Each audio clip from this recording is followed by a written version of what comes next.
Hi everyone and welcome back to my YouTube channel. If you've been getting tired of me talking about welfare problems in the sport, sucks to be you because they still continue to happen. So if you want me to shut up, maybe let's do some policy change.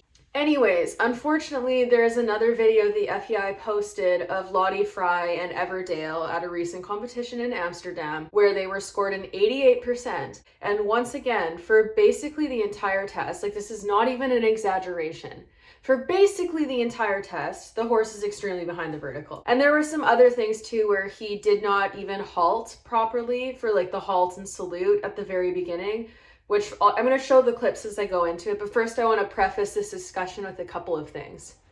So first of all, I want to kind of talk about some concerns that people have brought up to me. I've had a few people be like, all you do is criticize imperfect rides and hate on and bully upper level riders. And I just want to point something out. Accountability and expressing viable concern about welfare problems that are well supported by credible research is not bullying. What I also want to point out is that this isn't just the criticism of imperfect rides. If these rides were merely imperfect and there were not blatant welfare concerning rides being rewarded with extremely high marks, then there wouldn't be an issue. No ride is perfect.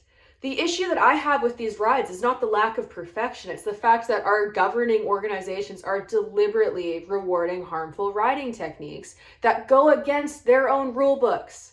Like if you look up how dressage is supposed to be scored, riding behind the vertical is not considered a good thing, much less for the entirety of the test. Possessing tension, having the mouth opening and closing a lot, having the tongue hang out, these are all things that are supposed to be docked in points, not rewarded to the tune of 88%. I just wanted to remark on that because this isn't a criticism of imperfect rides. And also, in criticizing this, I am not saying that I can ride the test better, but even if I could, if that's what it took for me to be successful at the upper levels was selling out on my morals and riding my horse in an inherently damaging way, I wouldn't do it because it's wrong. This isn't to say like I can ride so much better than these people. I'm not criticizing their ability to ride. These riders are all well-known, prevalent, good riders, but the practices that they are using to win are not ethical. And that is the bone I have to pick. I don't think they're necessarily bad people. I don't think that they're terrible riders. And I'm not doing this as a superiority thing where it's like, I am so much better than you. I could ride a Grand Prix dressage test. I know I freaking couldn't. But also I can still look with my eyeballs and go, hyperflexion is bad. A horse with a blue tongue is bad. And anyone can do that. You don't need to be riding at the upper level. Like genuinely, for people who use these arguments, if you saw a doctor just take a scalpel out and start cutting into your friend without any freezing or anesthetic, would you be like, oh, I can't judge, I'm not a doctor? Or would you be like, hey, that's kind of fucked up? I'm guessing you would be able to acknowledge the fact that that is still not good medical practice to do painful operations without any type of painkiller. So why is it that at these upper levels of sport, we think that people don't have the right to speak out on anything related to welfare unless they're already competing at that level? Because effectively the narrative that that is creating is that you need to be an upper level rider in order to criticize anything, which basically means, oh, you can only criticize the sport once you've drank the Kool-Aid and have bought in to some extent, which is absolutely ridiculous. Next. Calling criticism of poor welfare practice bullying is absolutely absurd when you consider the fact that everyone who is doing that is trying to completely silence any concern of how these practices might feel to the horse, who might feel like they're being bullied by hard hands and painful postures that they're being forced in just so their rider can win a ribbon. If it was actually about bullying, there would be more concern for the voiceless animal that is the horse than there would be for an Olympic level rider who probably doesn't even watch my content. And if they do, they can shut off their damn computer and walk out of the room, unlike their horse who cannot just like be like, I'm going to eject my rider and exit this arena. Like they could try, but they'd get punished for it. So you know what I'm saying? There's more choice and autonomy involved. So if bullying is actually a concern, why not start expressing a little bit more empathy for the side of the partnership that has literally no say and that you're currently just justifying everything that happens to them and expressing complete concern for an upper level rider because people are criticizing them on the internet? Like, come the fuck on. And the part that gets me the most about people who say that is usually in the same breath. They're like, you're a shitty rider, you're a nobody, you suck, you're so terrible, you're just ugly and bad. And they bully me back. So it's like, okay, so wait. It's bad to bully someone who is making a lot of money off of doing what is supposedly their passion and getting attention for it at an international level, but bullying someone on the internet who's like a YouTube personality and a nobody in your opinion is totally okay. And criticizing potentially impactful welfare practices isn't. Okay. But anyways, let's watch this test because honestly, let's watch this test because I think you need to see it. And I also really want to stress the fact that this is not just a fleeting moment of imperfection. It's not just sucking behind the vertical for small periods of time. It is a test that is ridden predominantly behind the vertical. And it is a test where the horse is also too keyed up and tense to halt properly. That's still scored an 88%. So we're not even talking a winning test that got a moderately high mark. We're talking an insanely high mark for a test that showed a very tense and stressed horse who could not even halt still, who is hollow throughout the test and extremely hyperflexed. Because the message that this is sending to people is that this is desirable and good, that it's something that people should be aspiring to be. And that is the biggest problem. It's not being looked at with the perception of being an imperfect test. It's being looked at with the perception of this is the goal everyone should aspire to be. And yes, technically 88% isn't a perfect score, but it's very, very absurdly high as far as dressage goes. So even if we're going to go, oh, stop criticizing imperfections, the FEI and their judges are not scoring these like these are imperfect tests. Despite all the imperfections and potential welfare implications that are visible in these tests, they're still scoring them high. So what is that about? I'm sorry, I'm so heated by this because it is just we're watching a major billion-dollar organization quite literally try to burn our industry to the ground before our eyes. And people are defending it and getting mad at those advocating for change we're the bad guys. We wouldn't have reason to complain if there wasn't shit like this going on so often. It's driving me insane. Insane. Because also, when they start to come for these big Olympic sports, you are foolish if you don't think welfare concern is then going to turn to other sports and other industries and other lower level riders because they're going to assume we're all like this if we allow this to happen at the pinnacle of the sport. Also, this is occurring in an Olympic year. The Paris 2024 Olympics are this year.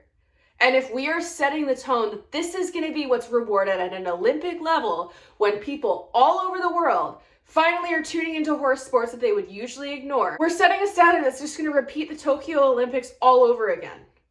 And we can't afford that amount of public criticism, especially with no change in the industry to follow. The horse sport cannot afford bad press anymore. We really can't because we look like we don't care. And in the last video I did on censorship, this goes hand in hand with this. It's not even just the fact that these things are being rewarded. It's that they're being rewarded. They're being covered up. They're being deliberately encouraged. They have masses of people in and out of the competitive show industry that are defending it. That is some of the worst parts. If it was just being rewarded and enabled by those in power that are governing at the FEI and whatever, and everyone else was not okay with it, there was a huge pushback, it would look a little bit different.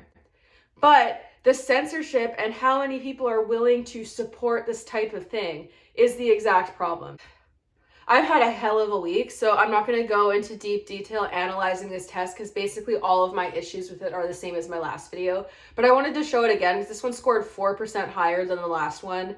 And there were rides in the same competition that were not as hyperflex behind the vertical, and in my opinion were more fluid, correct, harmonious rides that scored substantially lower. So the other things we have to consider is, one, are people just getting scored based off of their names? The answer is yes. They've actually done a couple studies on that showed that name bias is definitely a thing at the upper levels of dressage. And also why? It doesn't matter how prevalent and well-known someone is. If they're not riding in an ethical manner, even if they have in the past, it doesn't matter what they're doing in the past. You're scoring the present moment. Why are we scoring this? There's no reason to be making it desirable to score horses that are being ridden this far behind the vertical when that is not necessary, when you could be scoring stuff that is more in line with ethics and welfare. The last thing I want to say that also drives me completely batshit crazy is the fact that people will try to argue like that there's not enough evidence that hyperflexion is bad. Where is the evidence that hyperflexion is good and beneficial to the horse, or even at minimum neutral? Where is the substantial evidence that shows that outweighs all the evidence showing why it is bad? That it compresses the spine, that it causes the horse to be hollow through the back, that it impacts visibility and ability to see, that it impacts breathing, that it increases stress, that it causes musculature issues. There's so much evidence showing why it's bad. Why do people need evidence, more evidence than that, when they don't have supporting evidence to show why it's beneficial and good to the point where it needs to be rewarded? Why is it that you need to prove something is bad beyond a shadow of a doubt, but you don't need to prove that it's good and beneficial in order for people to drink the Kool-Aid and buy into it? Why is that?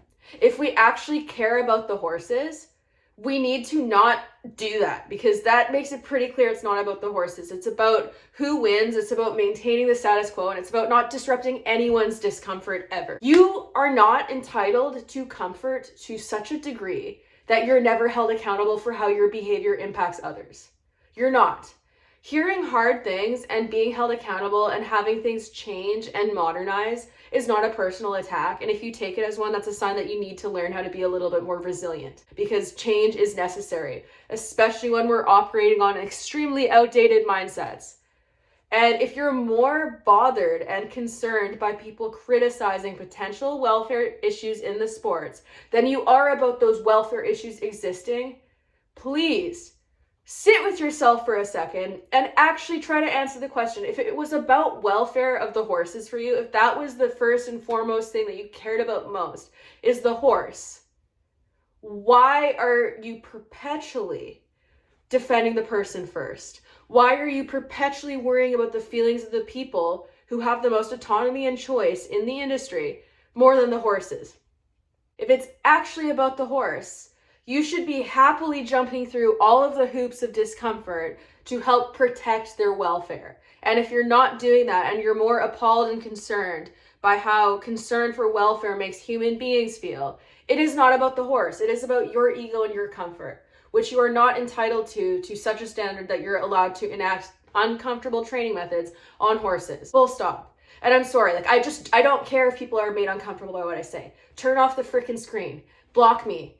There's so many outs of not having to consume my content that it's like, cry me a river. If hearing my voice and seeing my face on the internet is so aversive to you that you're going to act like you are a victim and you're not able to look at how horses might feel when abusive conduct is justified, then the issue is not about ethicality or fairness or justice or whatever. The issue is about you and your feelings, and it's completely selfishly motivated. So I don't care, because if you can see that it's an injustice for you to have to consume content from people like me that you find annoying, but you can't see how it's an injustice for horses to have to experience some of the things that they do, your logic is skewed. I don't care. I'm done. Honestly, I'm done. This sport is going to burn to the ground if we don't get our shit together. And honestly, I welcome it. If people aren't going to learn and grow with the times, it's your funeral. Fuck it. I don't care.